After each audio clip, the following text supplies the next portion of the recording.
la Chine lance ses premiers missiles autour de Taïwan. Des exercices militaires d'une ampleur inédite après la visite sur l'île de Nancy Pelosi. Une nouvelle éruption volcanique a commencé ce mercredi en Islande. La lave qui s'écoule attire de nombreux curieux. Une situation exceptionnelle exige des mesures exceptionnelles.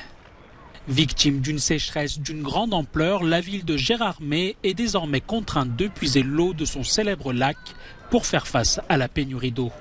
Depuis mercredi, l'eau du réseau public a été déclarée non potable pour au moins 48 heures dans cette station balnéaire au cœur des Vosges. Les vagues successives de canicule et les maigres précipitations ont asséché les sources d'eau et la nappe phréatique qui alimente habituellement la ville.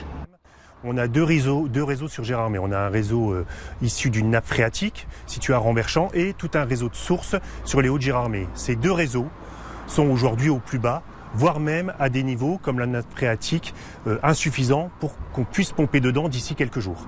Donc la seule solution pour compenser ce manque d'eau a été pour nous de remettre en œuvre le captage qui existe dans le lac de Gérardmer et donc de puiser directement l'eau du lac de Gérardmer pour la réinjecter dans le réseau public.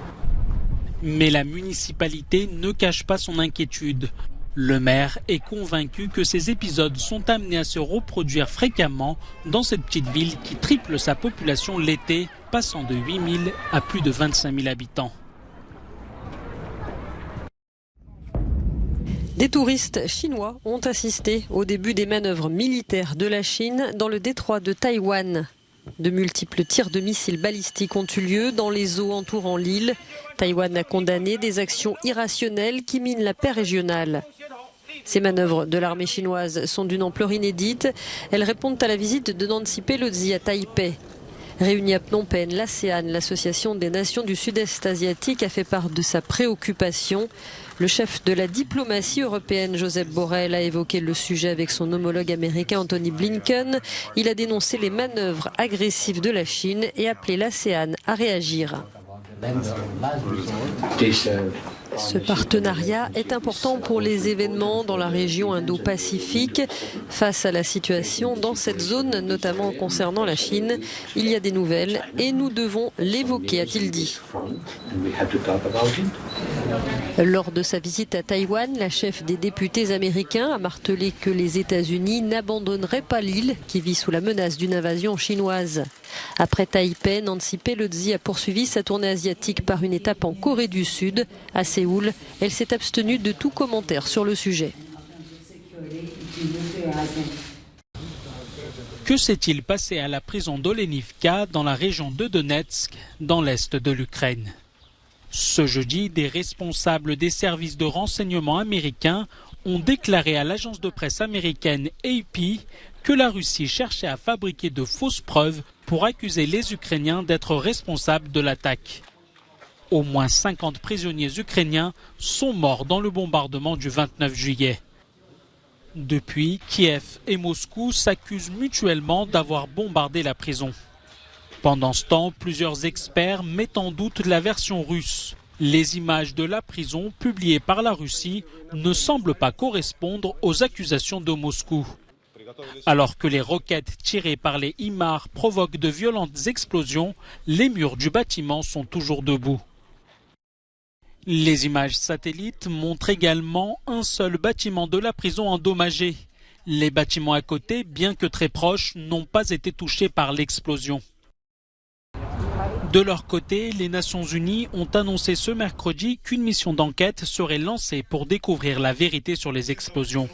L'ONU a toutefois précisé qu'il n'avait pas l'autorité de conduire des enquêtes criminelles. Pour la première fois depuis le mois de mars, les pourparlers ont repris à Vienne pour tenter de trouver un accord avec l'Iran sur le dossier du nucléaire. Depuis le retrait unilatéral des États-Unis de l'accord de 2015, Téhéran s'est progressivement affranchi d'une partie de ses obligations, mais l'Iran aspire toujours à la levée des sanctions occidentales qui asphyxient son économie.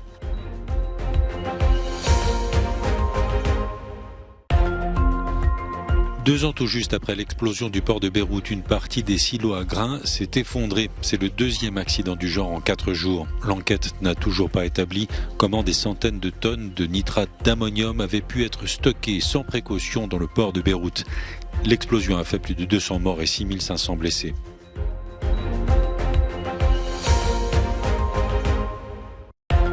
Blue Origin a envoyé la première égyptienne et le premier portugais dans l'espace pour un voyage d'une dizaine de minutes à bord de la fusée New Shepard. C'était le 6e vol de tourisme spatial de l'entreprise de Jeff Bezos. La capsule a été transportée à 100 km d'altitude, là où règne la pesanteur et où l'on peut observer la courbure de la Terre. Les touristes de l'espace n'ont pas révélé le prix du billet. Bienvenue au pays des volcans. Une nouvelle éruption volcanique a commencé ce mercredi près de Reykjavik, la capitale de l'Islande. Le spectacle attire de nombreux curieux passionnés par le tourisme volcanique. Ces visiteurs venus des 4 coins du monde s'émerveillent à la vue de la lave en ébullition et au bruit du grondement lorsque le magma jaillit. Vous avez les cratères qui se sont ouverts, il y a une fontaine de lave qui s'écoule et qui pousse également le sable et la terre devant elle. C'est vraiment spectaculaire, j'aime beaucoup. C'est impressionnant, c'est irréel un peu. Les couleurs, elles sont vraiment flashy, c'est irréel pour moi, c'est trop beau. L'Institut météorologique d'Islande a précisé que l'éruption avait débuté dans la vallée de Meradalir, située à environ 40 km de Reykjavik. L'Islande dénombre 32 systèmes volcaniques actuellement considérés comme actifs. C'est le plus grand nombre en Europe. Le pays connaît en moyenne une éruption tous les 5 ans. Irriguer des pieds de vigne, une pratique en théorie interdite à cette époque de l'année en France. Mais face à la succession des périodes de canicule et surtout face à une sécheresse record, des domaines viticoles ont obtenu des dérogations. C'est le cas ici dans le Bordelais, au château Piccaillou. De jeunes vignes bénéficient depuis juillet d'un arrosage exceptionnel. Les 2 personnes qui sont là ont chacune un tuyau avec au bout une partie métallique qui permet de faire rentrer l'eau à l'intérieur du pied, donc afin de faire en sorte que cette eau ne s'éparpille pas nulle part, mais qu'elle reste bien au cœur du pied, de faire descendre l'eau vraiment le long du tronc pour arriver directement aux racines. Plus fragiles de par leurs racines plus courtes, seules les jeunes vignes âgées de 3 à 8 ans sont irriguées, soit près de 10% de ce vignoble. Si la vigne se plaît dans les climats arides, elle ne peut toutefois supporter une trop forte déshydratation. Ces feuilles jaunes montrent que la vigne se défend et elle va arrêter de nourrir certaines feuilles pour évidemment supporter ce stress hydrique. L'irrigation se fait avec parcimonie uniquement sur les ceps dont la survie en dépend. En outre, peu de viticulteurs sont actuellement équipés pour ce type d'opération. Mais dans les régions les plus touchées par la sécheresse, le recours à cette irrigation pourrait devenir à l'avenir une nécessité. Marilyn Monroe, icône parmi les icônes. 6 décennies après sa mort, l'actrice à la vie tumultueuse fascine encore aujourd'hui. Sur Hollywood Boulevard, certains fans lui ont rendu hommage sur les sites emblématiques de la ville où ils ont pu admirer les empreintes des mains de la star ou encore les statues à son effigie. L'occasion de se rappeler de ce mythe de la féminité absolue. Je pense qu'elle était à la fois d'une beauté moderne et classique.